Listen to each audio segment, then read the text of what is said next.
35 past the hour. Now to an update on a story that we've been following closely on this program. This morning, a House subcommittee is holding a hearing on how it says the actions of the Health and Human Services Department contributed to unaccompanied children being placed into unsafe situations with poorly vetted sponsors and being exploited for illegal child labor.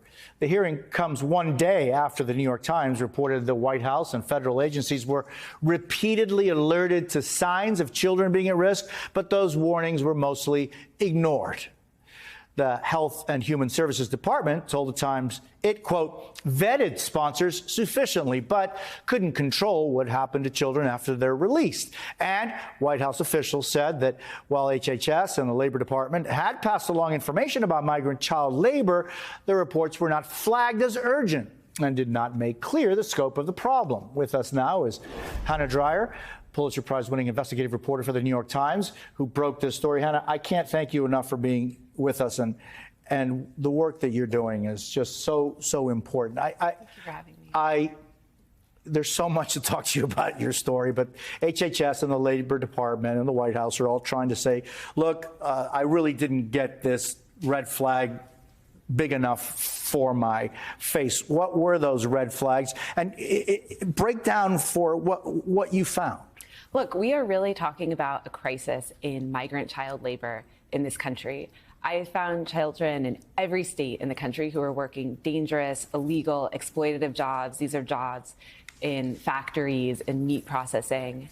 And the Biden administration says, well, we had no idea about this. So my reporting has really been into what kind of warnings were missed. How is it possible that these children are everywhere in this country and the administration is saying, well, we didn't know?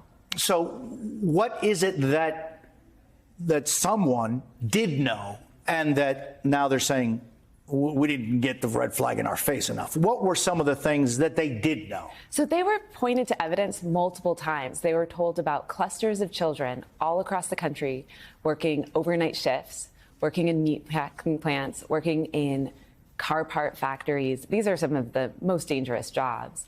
They were also given memos from lower level staffers explicitly saying, we are worried about trafficking. We are worried about these kids. We are worried these kids might be working in chicken processing. And we're not talking about a low level staffer here. We're talking about Xavier Becerra, the Secretary of Health and Human Services, and the team run by Susan Rice, who is Biden's top advisor for immigration policies. These are warnings that have been coming in for 2 years.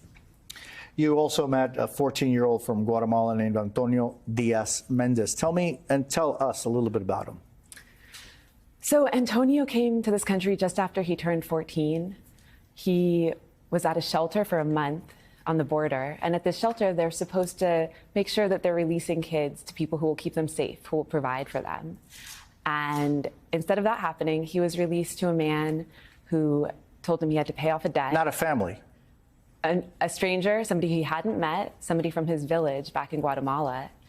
And he was basically put to work, paying off a debt to this man who the government had authorized to be his sponsor. And I found out about his case because another worker at the shelter actually had flagged it and had said, I'm really worried about what's happening here. I think this is trafficking. But nobody ever followed up. You know what I keep thinking?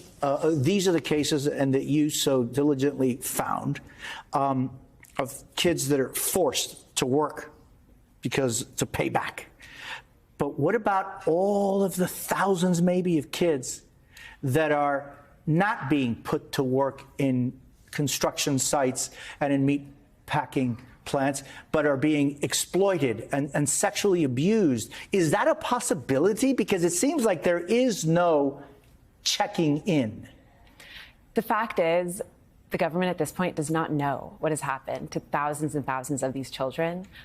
Trafficking can mean a lot of things. I've been focused on labor exploitation because it connects so directly to the products that all of us are using. I mean, Cheerios, Cheetos, Fruit of the Loom socks. These are places where we found migrant children were making products or packing products. But we've also heard about cases where it's other kinds of exploitation. And I mean, it's very disturbing. Hannah, I can't thank you enough. Please stay at it and please keep us informed. And this is such an important thing. And you know, the little kids, right? That little boy, 14-year-old Antonio. Yeah, who has they're very alone. They're very alone.